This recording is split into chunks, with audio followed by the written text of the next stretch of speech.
Bloodbound, Part 2. On later reflection, I was embarrassed by our first interaction. Not that most people wouldn't have been freaked out by seeing someone other than themselves in the mirror. Still, I never fancied myself as prone to hysterics. I'm surprised he didn't turn around and leave. I'm surprised how quickly I accepted the reality of the situation. Perhaps something more than us was at work. Sometimes I ask myself, do I really believe in fate? Can I really afford not to?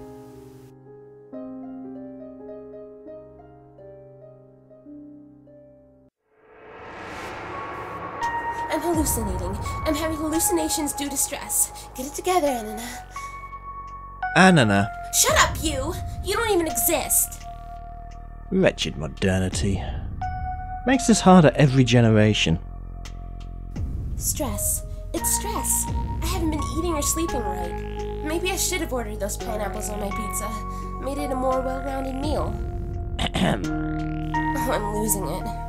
You know, Anana, you're allowed to have a nervous breakdown. You're certainly as entitled to one as the next person, given Nalani's passing and all, but can you have one at a later date? I'm a bit pressed for time.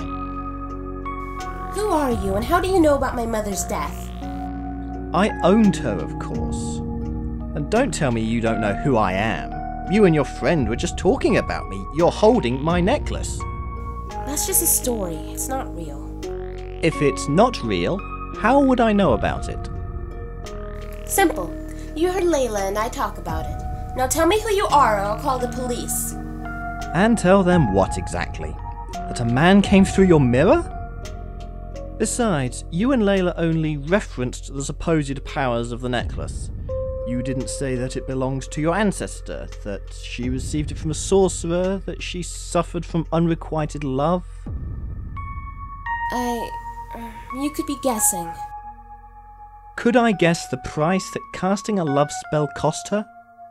That one of her descendants would always belong to him, until his death. But he was immortal. You can't.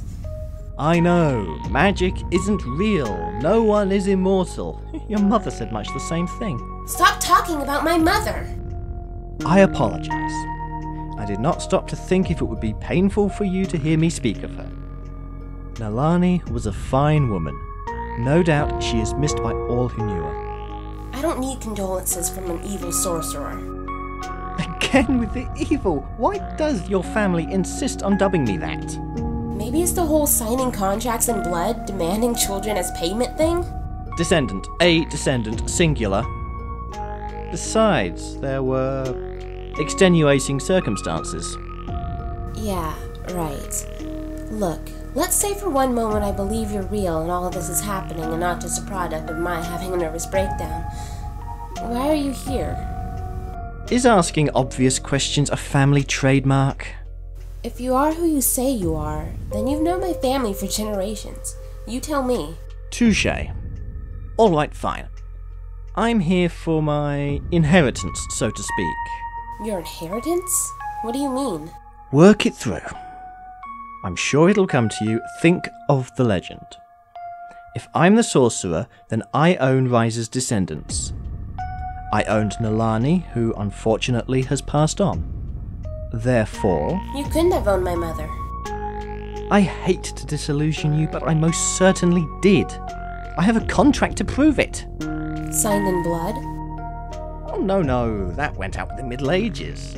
I'm rather glad it did too. Messy way to formalise a contract. You make a rather poor impression of an evil sorcerer, you know that? What do you want?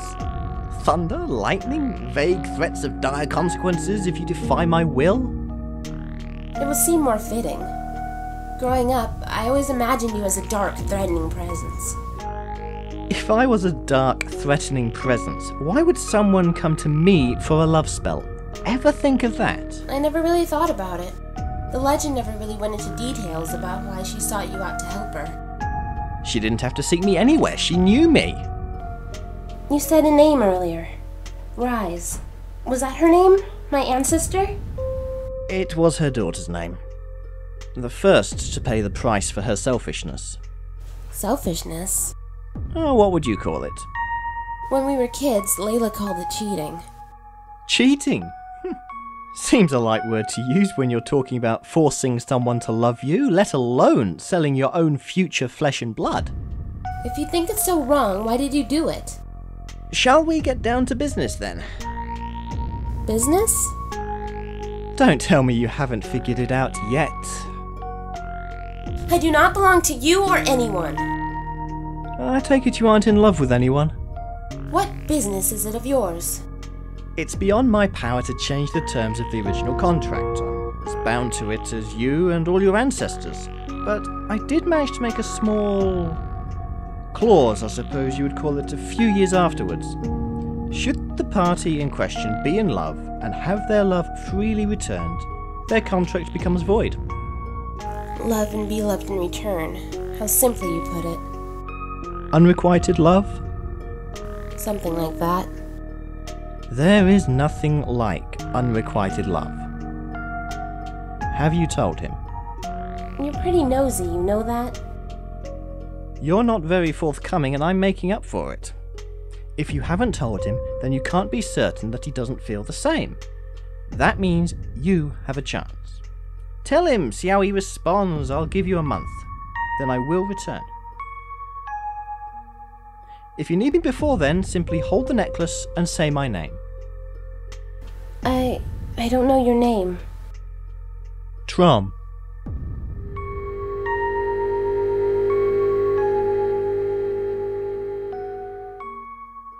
But I never planned to tell Forrest, because Layla loves him too.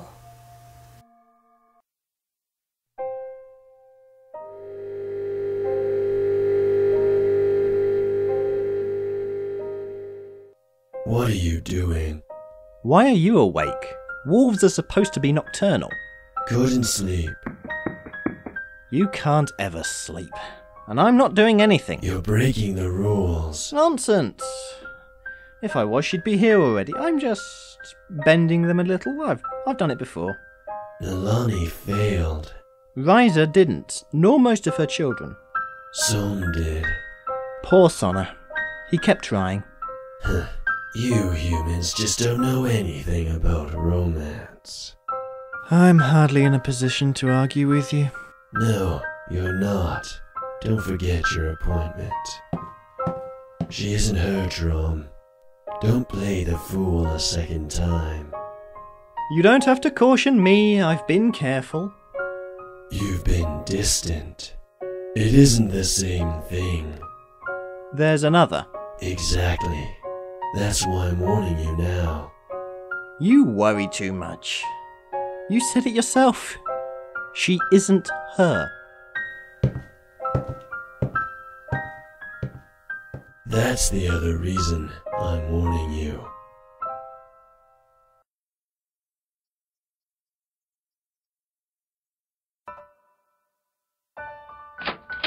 Delivery. That's my line.